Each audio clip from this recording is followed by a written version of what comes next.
I had a glioblastoma. It was 6.5 centimetres by 4 by a centimetre thick. My surgeon, he said to me, or the guy who did the MRI, the first MRI test, he said, "Mate, you've been growing this for 3 years." They rushed me down to the hospital. I got to the hospital and my surgeon came in on Friday. It was a Friday, and he said, "Listen, Matty," he said, it's a big tumour. We're going to operate on you." He said, "I'll be back Monday." He said, "You know, you happy with that?" He said, "It can go any way, you know." And I said, "Oh, mate, I'm happy. I'm alive." I felt, oh, thank God I know what it is now. He came in on Monday to operate on me and took it all out, and I followed up with the radiation and the chemotherapy. While I was in hospital, my sister-in-law, she brought in a Dr. Joe meditations and your books. And my wife and I, we just got straight into it. She actually brought him in on the Friday before I had on the Monday my thing. So we started doing Dr. Joe meditations in bed together, over and over. We did them. I must have done them 10 times a night, right through the next day. We fell in love with it. We were just like, wow, this is incredible. We watched testimonials of a lady who had tumour, and I think she had 3 months to live or something. She healed it. I said, God, if this can happen, we watched all your testimonials. Incredible, incredible. And we were just like, we're doing this.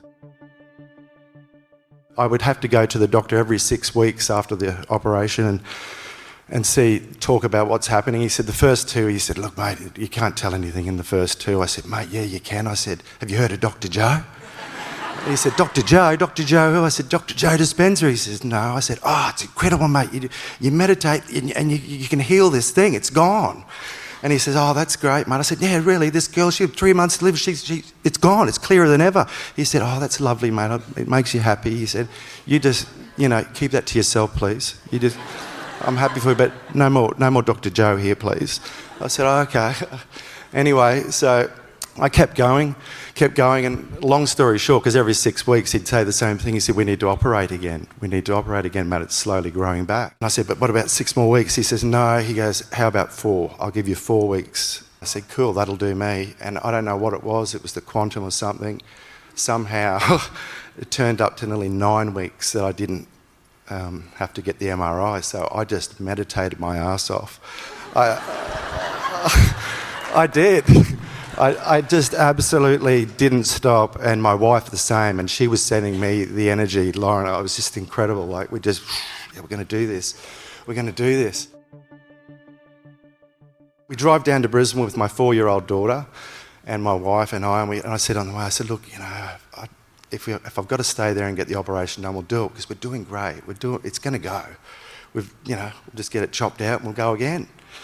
And so that was the deal, because we thought that's what was going to happen. Anyway, we got there, and my surgeon, he had about 5 younger ones working with him. And I hadn't met this intern. They were all characters. They were all really cool characters. Anyway, this fellow was so lovely. He says, "Oh, Matty," he said, "come in." He said, "Sit down here," and sat the family down. And he said, "Before we get started," he said, "have you had an operation somewhere else?" And I looked at Lauren looked at me, my wife, and I said, "No." He said, "I didn't think so." He came over and he rubbed my hair. He goes, checked it, It's nothing. He said, "Your hair's there." It's like, "What have you been doing?" I said, "What do you mean?" He goes, "This doesn't happen, mate." And he turns on the 2 screens and he said, "That's why we wanted you in." He said, "Look at that." And it was the tumour growing back, and it was quite big. I'd seen pictures of it growing, and it was as big as it. And he goes, "And that's it now. It's gone." And there was nothing there.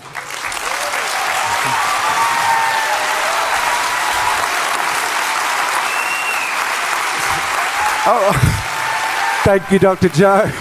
Bring it to me.